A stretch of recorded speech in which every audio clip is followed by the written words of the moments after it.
জানিয়ে দিব সর্বশেষ আপডেট বাংলা সংবাদ। শুরুতেই প্রধান প্রধান শিরোনাম। গত ১৫ বছরে মেগা প্রজেক্টের নামে মেগা দুর্নীতি হয়েছে, তারেক রহমান। গণমাধ্যম কমিশন ও সম্প্রচার অধ্যাদেশ চূড়ান্ত করার উদ্যোগ নেওয়া হয়েছে, তথ্য উপদেষ্টা। ভোটে আইন শৃঙ্খলা বাহিনীকে নিরপেক্ষ অবস্থানের নির্দেশনা দেয়া হয়েছে, স্বরাষ্ট্র উপদেষ্টা। হ্যাঁ, জিতলে অনেক সংস্কার, না জিতলে অনেক কিছু বাদ। ১০,০০০ টাকা পর্যন্ত কৃষিঋণ মওকুফ হবে, তারেক রহমান। চতুর্থবারের মতো পেছালো ওসমান হাদি হত্যার তদন্ত প্রতিবেদন দাখিলের তারিখ। এতক্ষণ শুনছিলেন সংবাদ শিরোনাম, এখন শুনবেন বিস্তারিত। গত ১৫ বছরে দেশে মেগা প্রজেক্টের নামে মেগা দুর্নীতি হয়েছে বলে মন্তব্য করেছেন বিএনপির চেয়ারম্যান তারেক রহমান। বৃহস্পতিবার ২৯ জানুয়ারি রাতে বগুড়া শহরের ঐতিহাসিক আলতাফুন্নেসা খালার মাঠে নির্বাচনী জনসভায় তিনি কথা বলেন।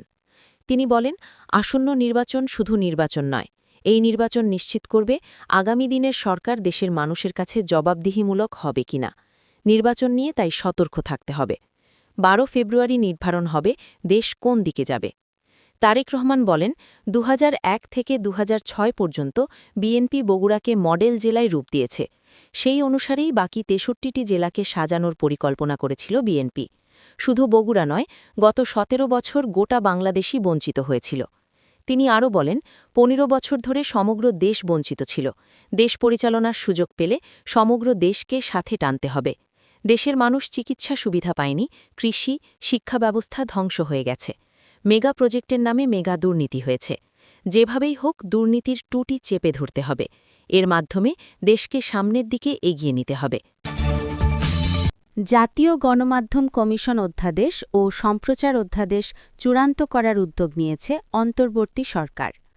আগামী উপদেষ্টা পরিষদের বৈঠকে আইনটি উপস্থাপন করা হতে পারে।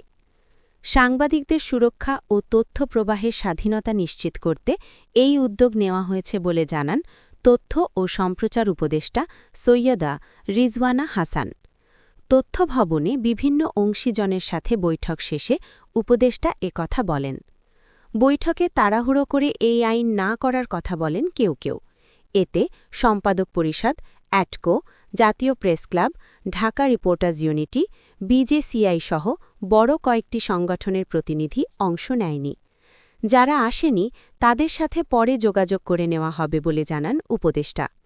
সাংবাদিকতা ও সাংবাদিক সুরক্ষায় এই আইন জরুরি বলেও মন্তব্য করেন উপদেষ্টা। কেউ যদি মতামত দিতে চায়, আগামী রোববারের মধ্যে দেওয়ার অনুরোধ জানান। আগামী ত্রয়োদশ জাতীয় সংসদ নির্বাচনে আইনশৃঙ্খলা বাহিনী যাতে কোনো দলের পক্ষে লেজুরবৃত্তি না করে সেই নির্দেশনা দেয়া হয়েছে, এমনটাই জানিয়েছেন স্বরাষ্ট্র উপদেষ্টা জাহাঙ্গীর আলম চৌধুরী। বৃহস্পতিবার ২৯ জানুয়ারি বিকেলে রাজধানীর রাজারবাগ পুলিশ লাইন্স অডিটোরিয়ামে আইনশৃঙ্খলা বাহিনীর সঙ্গে মতবিনিময় সভা শেষে একথা বলেন তিনি। স্বরাষ্ট্র উপদেষ্টা বলেন, অতীতের যে কোনো সময়ের চেয়ে ভালো নির্বাচন হবে এবার। ভোটের দিন ব্যালট অছু ছিনতাইয়ের মতো ঘটনা ঘটলে পোলিং অফিসার সহ আইনশৃঙ্খলা বাহিনীর কাউকে রেহাই দেয়া হবে না বলেও হুঁশিয়ারি দেন তিনি। এদিকে শেরপুরে জামায়াত নেতা হত্যার ঘটনায় জড়িতদের সর্বোচ্চ গুরুত্ব দিয়ে গ্রেফতারের চেষ্টা চলছে বলেও জানান স্বরাষ্ট্র উপদেষ্টা। অপ্রীতিকর ঘটনা রোধে সব পক্ষকে ধৈর্য ধরার আহ্বান জানান তিনি। আগামী ১২ ফেব্রুয়ারি ত্রয়োদশ জাতীয় সংসদ নির্বাচনের সঙ্গেই অনুষ্ঠিত হতে যাচ্ছে বহুল আলোচিত গণভোট। জুলাই জাতীয় সনদ, সংবিধান সংস্কার বাস্তবায়নের লক্ষ্যে অনুষ্ঠেয় এই গণভোটে হ্যাঁতে ভোট দেওয়ার জন্য নিয়মিত প্রচারণা চালাচ্ছেন অন্তর্বর্তী সরকারের প্রধান উপদেষ্টা প্রফেসর মোহাম্মদ ইউনুস। সরকারের উপদেষ্টারাও দেশব্যাপী প্রচারণা চালাচ্ছেন। প্রায় প্রতিদিনই প্রচারণা চালাচ্ছেন প্রধান উপদেষ্টার বিশেষ সহকারী উপদেষ্টা পদমর্যাদার অধ্যাপক আলী রিয়াজও। কিন্তু হ্যাঁ জয়ী হলে কি হবে আর না জয়ী হলে কি হবে, এ নিয়ে সাধারণ ভোটারদের অনেকেরই এখনও স্পষ্ট ধারণা নেই। গণভোটে হ্যাঁ জয়ী হলে মোটা দাগে কতগুলো গুরুত্বপূর্ণ সংস্কার নির্ধারিত সময়ের মধ্যে বাস্তবায়ন করতে হবে ভোটে নির্বাচিত নতুন রাজনৈতিক সরকারকে। আর না জিতলে সংবিধান সংস্কার সংক্রান্ত এইসব সংস্কারে আইনি কোনো বাধ্যবাধকতা থাকবে না নতুন সরকারের। এমনকি পুরো জুলাই সনদ বাস্তবায়নেও নতুন সরকার বাধ্য থাকবে না। হ্যাঁ জিতলে কি হবে? মোটা দাগে যেসব সংস্কার করতে হবে সেগুলো হল, আগামী সংসদ হবে দ্বিকক্ষের। নতুন সংসদের প্রথম ১৮০ কার্যদিবস হবে সংবিধান সংস্কার পরিষদ। এই সময়ের মধ্যে সংবিধান সংস্কার করতে হবে। এরপর ৩০ কার্যদিবসের মধ্যে নিম্নকক্ষে প্রাপ্ত ভোটের সংখ্যানুপাতে পিআর গঠন হবে ১০০ সদস্যের উচ্চকক্ষ। সংবিধান সংশোধনে উচ্চকক্ষের সংখ্যাগরিষ্ঠ সদস্যের অনুমোদন লাগবে। উচ্চকক্ষের মেয়াদ হবে নিম্নকক্ষের শেষ কার্যদিবস পর্যন্ত। এছাড়া সংবিধানে জুলাই সনদ অন্তর্ভুক্ত করতে হবে। গণভোটে হ্যাঁ জয়ী হলে সংসদের ডেপুটি স্পিকার নির্বাচিত করতে হবে বিরোধী দল থেকে। এক ব্যক্তি জীবনে ১০ বছরের বেশি প্রধানমন্ত্রী হতে পারবেন না। এছাড়া ক্ষমতা বাড়বে রাষ্ট্রপতির। এর মধ্য দিয়ে রাষ্ট্রপতি ও প্রধানমন্ত্রীর ক্ষমতার ভারসাম্য তৈরি হবে। রাজশাহীতে পদ্মা ব্যারাজ নির্মাণ করে সেচের সমস্যার সমাধান এবং আইটি পার্ক সচল করে প্রশিক্ষণ দিয়ে তরুণদের দক্ষ করে তোলার প্রতিশ্রুতি দিয়েছেন বিএনপির চেয়ারম্যান তারেক রহমান। এছাড়াও তিনি রাজশাহীতে কর্মসংস্থান সৃষ্টি, আম সংরক্ষণের হিমাগার নির্মাণ, বরেন্দ্র বহুমুখী উন্নয়ন প্রকল্প সচল এবং ১০,০০০ টাকা পর্যন্ত সুদসহ কৃষিঋণ মওকুফ করার প্রতিশ্রুতিও দিয়েছেন। গত বৃহস্পতিবার রাজশাহীর ঐতিহাসিক মাদ্রাসা ময়দানে হাজী মোহাম্মদ মহসিন সরকারি উচ্চ বিদ্যালয়ের মাঠে এক বিশাল নির্বাচনী জনসভায় প্রধান অতিথির ভাষণে তিনি এসব প্রতিশ্রুতি দেন। বিএনপি চেয়ারম্যান তারেক রহমান বেলা ২:৩০ জনসভায় ভাষণ শুরু করেন এবং বিভিন্ন বিষয়ে টানা ২৭ মিনিট কথা বলেন। এছাড়া তিনি বৃহত্তর রাজশাহীর নাটোর, রাজশাহী ও চাঁপাইনবাবগঞ্জের ১৩টি আসনে বিএনপি মনোনীত প্রার্থীদের হাতে ধানের শীষ তুলে দিয়ে ভোটারদের সঙ্গে পরিচয় করিয়ে দিয়ে ভোট প্রার্থনা করেন। তারেক রহমান বলেন, আজ আমি অন্য দলের সমালোচনা করতে আসিনি। আমি বলতে চাই জনগণের কথা, এলাকার মানুষের উপকার হয়, এমন কথাই আজ বলবো। অন্যের সমালোচনা করে কি জনগণের লাভ হবে? হবে না। দীর্ঘ ২২ বছর পর রাজশাহীর মানুষের সঙ্গে সরাসরি দেখা হওয়ার কথা স্মরণ করে তিনি বলেন, রাজশাহীর মানুষের সঙ্গে আমার আত্মার সম্পর্ক রয়েছে। তখন নিজ থেকে নেতাকর্মী ও সমর্থকরা করতালি দিয়ে তাকে অভিনন্দন জানান। গত ১৬-১৭ বছরে ভোটাধিকার হরণ হয়েছে অভিযোগ করে তিনি বলেন, নিশিরাতের নির্বাচন, গায়েবী নির্বাচন আমরা দেখেছি। জনগণের ভোটের অধিকার কেড়ে নেওয়া হয়েছে। ১২ তারিখের নির্বাচন অত্যন্ত গুরুত্বপূর্ণ।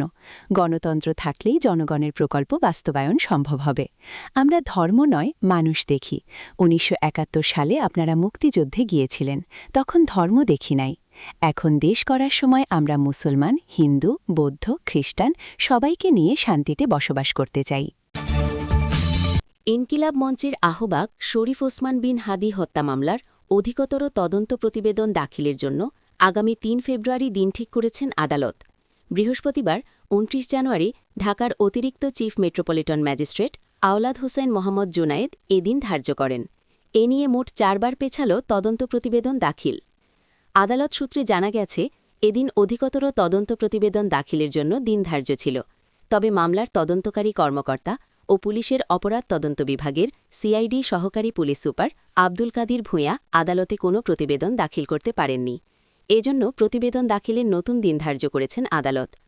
ঢাকা মহানগর পুলিশের প্রসিকিউশন বিভাগের উপপরিদর্শক মোহাম্মদ রুকনুজ্জামান এই তথ্য নিশ্চিত করেন। আসন্ন ত্রয়োদশ জাতীয় সংসদ নির্বাচনে ঢাকা ৮ আসন থেকে স্বতন্ত্র প্রার্থী হওয়ার ঘোষণা দিয়েছিলেন ওসমান বিন হাদি। ত্রয়োদশ জাতীয় সংসদ নির্বাচন ও গণভোটের তফসিল ঘোষণার পরদিন গত ১২ ডিসেম্বর ঢাকার পল্টন মডেল থানার বক্স কালভার্ট রোড এলাকায় তাকে গুলি করা হয়। এরপর ঢাকা মেডিকেল কলেজ হাসপাতালে নিয়ে যাওয়া হলে সেখানে শুরুতে তার সার্জারি হয়। পরে তাকে এভারকেয়ার হাসপাতালে স্থানান্তর করা হয়। ১৫ ডিসেম্বর উন্নত চিকিৎসার জন্য এয়ার অ্যাম্বুলেন্সে তাকে সিঙ্গাপুরে নেওয়া হয়। সিঙ্গাপুর জেনারেল হাসপাতালে চিকিৎসাধীন অবস্থায় ১৮ ডিসেম্বর রাত ৯:৩০টার দিকে মারা যান তিনি। এই ঘটনায় ইনকিলাব মঞ্চের সদস্য সচিব আবদুল্লাহ আল জাবের পল্টন থানার ১৪ ডিসেম্বর হত্যা চেষ্টা মামলা করেন।